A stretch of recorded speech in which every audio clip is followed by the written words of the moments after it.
there is an extra secret student in my class. There should have been 21 assigned seats for me to grade. And yet, I was looking at 22. It didn't make any sense. I doubled and triple checked the pile of papers, but there was no mistake. I only had 21 students, and yet there were 22 pages to grade. I was hunched over my desk, going through the pages one by one. I took note of all the names, trying to find the extra assignment. They were also simple essays, where they described what they get done during the winter break and what they were looking forward most in the coming year. A simple English assignment. In the middle of the pile, there was one paper that clearly stood out. It was barely legible, and there was no signature. The text was written in squiggly lines with a red pen, pressed so hard into the paper that it had several holes. "I'll be freed," the paper said. I got out, and she has no idea. There's two of us now. The paper was barely legible. Half-finished sentences describing a sudden awakening, thoughts of breaking things, describing people as disposable objects, hearing a voice in the mirror. My friend gave me a flower, and now I'm here. There was a scribbled drawing of a blue sunflower in the corner of the paper. It was the strangest thing I'd ever read. Yeah, I'm a teacher. The kids I teach are always on the edge of turning to teenagers. It's an awkward age, but it is a space in a young person's life where you can really make an impact. You can make them feel seen and heard, that they might gain a confidence that will follow them for the rest of their lives. I have 21 students in my class, 8 boys and 13 girls. That day after I graded the paper, I didn't know what to think or say. After I took attendance, I drawn on me. Whoever handed that paper was in the room right now. It threw me off my tempo. I had them do some individual assignments while I found my bearings. It was the usual ruckus, bickering, joking, awkward teenage flirting, loud discussions about whatever was new online, but something felt different, malevolent. It had to be one of the girls. The papers had hinted at them, but which one? I handed out an extra assignment, nothing fancy. I just took the crazy paper out of the bunch and distributed the rest randomly to students. For tomorrow, they were to write a short essay telling me about what they would read in other student essay. Reading comprehension and writing at once. No one would have a problem with that, except the students. As I got back home with some takeout sushi, I looked over the strange paper again. There were some smudges going left to right. No matter if you're right-handed or left-handed, that'll happen. But further down, there were more smudges. It looked like the writer had held the pen like a hook. With the pen facing the writer, it indicated a left-handed writer. I double-checked with a few articles online, which said the same thing. But there was no hook-handed writers in my class.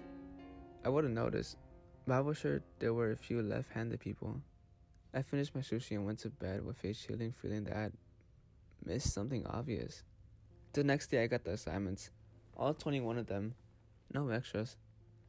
I breathed a sigh of relief, figuring that maybe someone had just played a cruel prank on me. We got to the classes of the day without a hitch. We even managed to have a fairly successful math quiz. All in all, I wasn't complaining. The extra assignment wasn't that important, but I took them home to grade anyway. Some had put some effort into the work, and I wanted to reward them. No matter the age, everyone loves gold sticker stars, and I had plenty on my crafts table. I started going through the papers only to notice something. There were, once again, 22 of them. At some point during the day, someone had snuck an extra paper in there. Going through the pages, I couldn't help but to feel the bubbly sense of dread. One of these papers were going to be terrifying. It felt like getting slowly pricked by a needle. At first, there's just a pressure, but you know that the hurt is coming. It was at the bottom of the pile. Red ink, barely legible, spots from my hook-handed writer. It said, "I know if you caught on," the paper said. "I want you to know that. I want you to chase." There were little sketches of drops of blood falling into an open mouth. Crude but clear. Chase me. I chase you. I didn't sleep well that night. I pulled the curtains and I double-checked all the logs. I pulled the covers up and tight, and I left the light on in the hallway.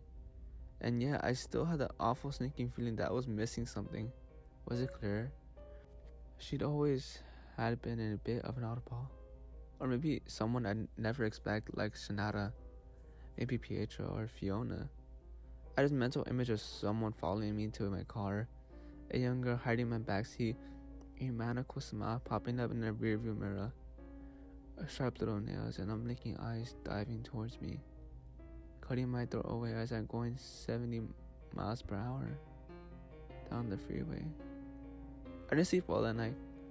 I started imaging shadows passing by in the hall, in the corner of my eye. And a few days passed. I started taking notes on which girls in the class. I checked what pens they had, and which was their main hand. If it was just a matter of someone pranking me, it might be enough just to find a left-handed girl. However, no girl in my class was left-handed and no one owned a red ink pen. I also had a chat with the school counselor. They couldn't betray patiently, confidentially, but they could tell me whether they were aware of any problems that might explain this. There weren't. If anything, they seemed a bit more worried about me. Since it started, I seemed a bit more on edge. They didn't blame me. They wanted to make sure I was taking care of myself. I tried several tricks. I tried modeling the hand-ins. I tried watermarking the papers. I tried all kinds of tricks, but I got nothing. At the end of the day, I kept getting outsmarted. It was as if the paper just appeared out of nowhere. Sometime during the day, I couldn't pin on anyone. I just tried to forget about it. But every time I graded the paper, I feared that another threat would show up. Sometimes it did, sometimes it didn't. But the times it did, it just ruined me. That peaceful moment of grading papers and listening to audiobooks had turned into a horrific sideshow. "I'll show you," one of the notes said. "I'll break a light in your house." The same day the kitchen light stopped working. It didn't look broken, but how could I possibly tell? One of the days, as I was chopping leeks in the kitchen, I got this awful stinky feeling in my stomach. Looking at the window, I just noticed something. A silhouette just a few feet away. She was short with long black hair. There was something wrong with the shape of her face. Her skin looked gray. For a moment we just stared at one another. It took me a few seconds to realize that it wasn't just a face. It was a skull. Still clutching to my kitchen knife, I stumbled away from the window. It had to be a mask. That face wasn't real. It couldn't be. Suddenly the lights broke. All of them. The kitchen, the hallway, the bathroom, hell, even my desktop lamp at the home office. All of them shattered, spreading shearing hot shards across the floor with a violent bang. My ears rang and I dove for cover. It felt like a gunshot. Looking up, there was no one left outside. No mask, no kid, no nothing. I called the police, but there was little they could do. There had been a power surge, that much that the electric company could confirm. There was no witnesses of an intruder. I showed them the notes and filled the threat report. We had a long talk. They tried their best to calm me down, but at the end of the day, I was still alone and someone was out there. I went through that image in my head 1,000 times. I had several girls in my class, but no one that fit what I'd seen. Her hair was too long. She was too short. She was too skinny. I couldn't think of anyone that fit that description. But she'd been there, no doubt in my mind, and I had this galling feeling that I'd seen her before. Over the next couple of days, I couldn't stop seeing her. She'd be across the road as I went to work in the morning. I'd see her by the window in the cafeteria, and one day as I was driving home, I saw her in the rearview mirror of my car. that gray deaf head grinning at me. I was getting more notes, not just slipped into the hand assignments, but also just scattered ones around my apartment. At one point I snapped. I just stepped out of the shower. I put on the bathrobe and had started to dry my hair when I noticed a message on the bathroom mirror. There, written backwards, it simply said, "Chase me." I screamed as my heart sunk. I broke the bathroom mirror with my dryer. "What the fuck do you want from me?" I called out. "What the fuck is wrong with you?" I barely noticed the glass shards cutting into my feet as I stormed out. I had enough. I had to do something. I couldn't live like this forever. Kid or not, this had to end. "Where are you?" I called out as I passed through my bedroom. "Where the fuck are you?" I glimpsed something outside the window. Of course she was around. Always there. Always near. "Come out!" I screamed as I entered the kitchen. "Show yourself." The moment I stepped into the kitchen, it shook. Every drawer, every appliance, every flung open as I pulled open by a steady hand. I was so frustrated that I could cry. I didn't know what to do. It felt like anything could happen at any moment. Like the entire world was listening to me and reacting accordingly. I just stood there, trying to remember to breathe. "Please," I whispered. "Show yourself and stop this." As if to answer my call, she did. My front door creaked. The hinges rusted and fell apart. A gentle breeze was all it took for the door to break. She was so small. There was no doubt on my mind she wasn't wearing a mask. She was nothing but bone. I backed away, like an animal pushed into a corner. I tried to force myself to do something, but as a response, the kitchen shook again. This time it was pandemonium. Cutlery crashed onto the floor. Plates rolled out of the dishwasher and broke apart. Glasses shot across all the rooms like bullets. Even the little drawer on Miss Scanlon collapsed on itself, spreading knickknacks and rubber bands all over the room. "I chased you," I screamed. "Are we fucking done? Is this it?" She raised a thin gray finger. She pointed at something in the corner. A dry blue sunflower. Something clicked on my head. That sense of missing something, it was still there, but this was the answer. Somehow this was it. "What do you mean? What? Just talk. Don't just..." There it was. The first note. There'd been a drawing of a blue sunflower. And it said she gotten it as a present. This was that flower. I was sure of it. I got out and she has no idea that there's just two of us now. That's what it said.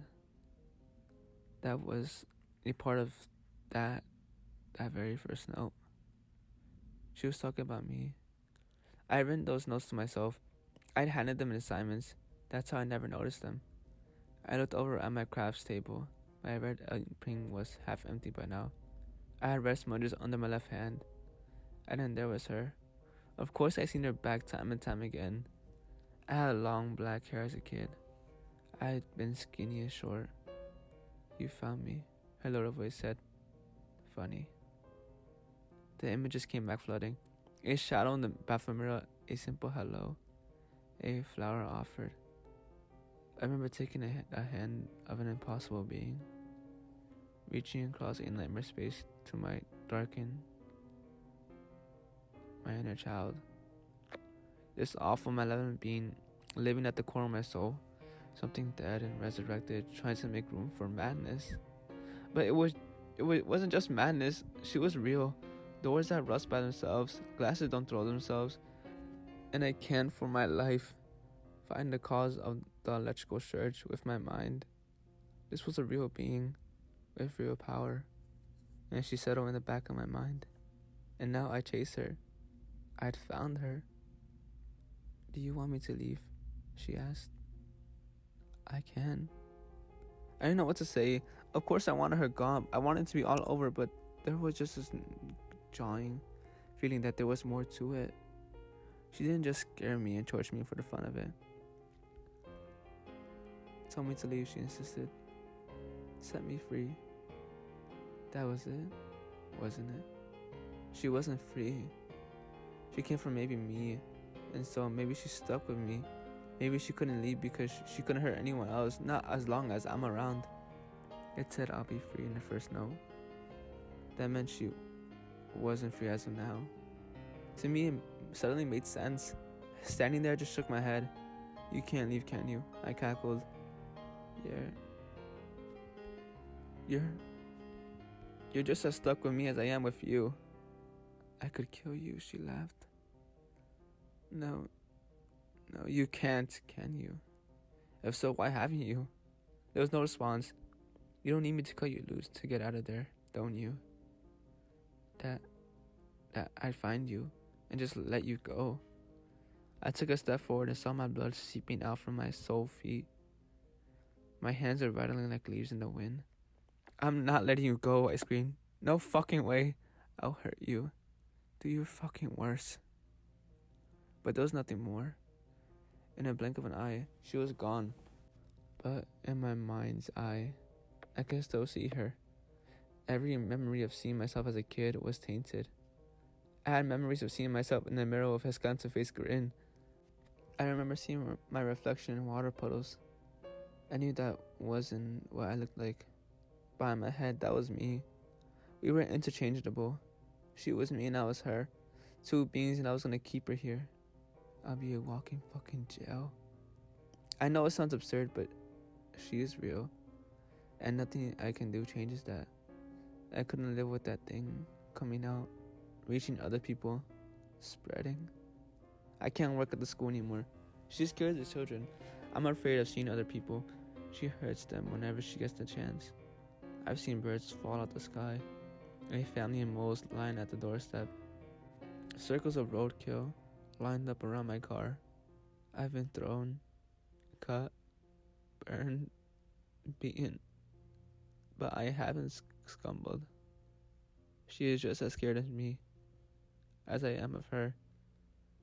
I had to write this down. If you're reading this, something has happened. Maybe an accident. Maybe I've grown sick. I set up for this to be posted as my post-mortem, as an explanation for my insurrectic behavior. It's on a 7-day timer, so if I haven't confirmed my status by that time, it is safe to say I'm not around anymore. And if I died, I prayed to God I took her with me. I don't want to think about what that thing could do if set free, unbound.